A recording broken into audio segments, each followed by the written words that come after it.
फिलिस्तीन को आजाद देश के तौर पर मान्यता मिल गई है। ब्रिटेन समेत 3 देशों ने फिलिस्तीन को आजाद देश के तौर पर मान्यता दी है। इसके क्या मायने हैं हम आपको बताएंगे इस वीडियो में विस्तार से। नमस्कार, आप देख रहे हैं न्यूज 18 का डिजिटल प्लेटफॉर्म और मैं हूं आपके साथ श्रुति श्रीवास्तव।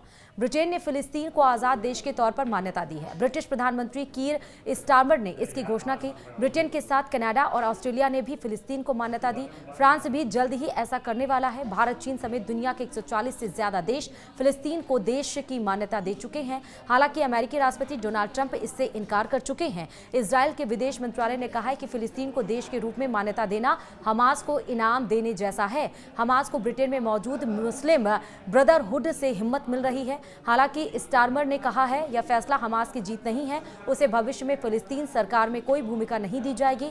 शांतिपूर्ण भविष्य जरूरी है और हमास संबंधक बनाए गए सभी लोगों को रिहा करे। इजरायल भी फिलिस्तीनियों की मदद के लिए गाजा में लगाए प्रतिबंध हटाए। ब्रिटेन के ऐलान से कुछ ही देर पहले कनाडा और ऑस्ट्रेलिया ने फिलिस्तीन को आजाद देश के रूप में मान्यता दी। कनाडा फिलिस्तीन को स्वतंत्र देश के तौर पर मान्यता देने वाला पहला G7 देश बना है।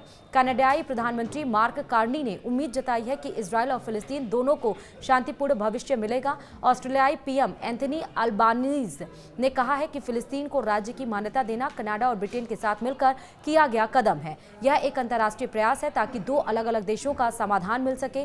ब्रिटिश पीएम स्टारमर ने कहा कि मध्य पूर्व में बढ़ते हिंसा के बीच हम शांति बनाए रखने और 2 देशों के समाधान की कोशिश कर रहे हैं। इसका मतलब है कि एक सुरक्षित इजरायल के साथ साथ एक स्वतंत्र फिलिस्तीन भी होना चाहिए। जुलाई में ब्रिटेन ने कहा था कि अगर इजरायल ने हमास से युद्ध नहीं रोका तो ब्रिटेन फिलिस्तीन को देश के रूप में मान्यता देगा। फ्रांस ने 13 सितंबर को संयुक्त राष्ट्र में प्रस्ताव पेश किया था जिसमें फिलिस्तीन मुद्दे के शांतिपूर्ण समाधान और 2 देश यानी कि 2 स्टेट योजना का समर्थन किया था। प्रस्ताव को भारत समेत 142 देशों ने समर्थन दिया।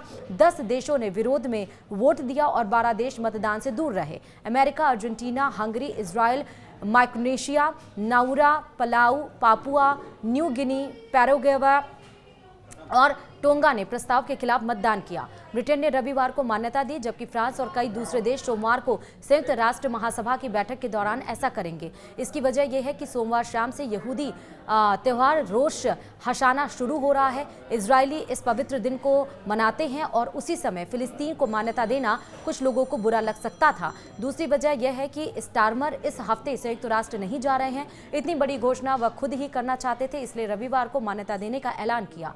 यूएन के 193 में से 147 देश फिलिस्तीन को मान्यता दे चुके हैं। फ्रांस, ऑस्ट्रेलिया और कनाडा सहित अन्य देशों ने कहा है कि वे इजरायल पर दबाव बनाने के कोशिशों के तहत संयुक्त राष्ट्र सम्मेलन में फिलिस्तीन को मान्यता दे रहे हैं। ब्रिटेन की मुस्लिम काउंसिल ने प्रधानमंत्री के इस कदम का स्वागत किया लेकिन आग्रह किया कि मान्यता के साथ ठोस कार्रवाई भी होनी चाहिए। इसी के साथ इस वीडियो में इतना ही। नमस्कार।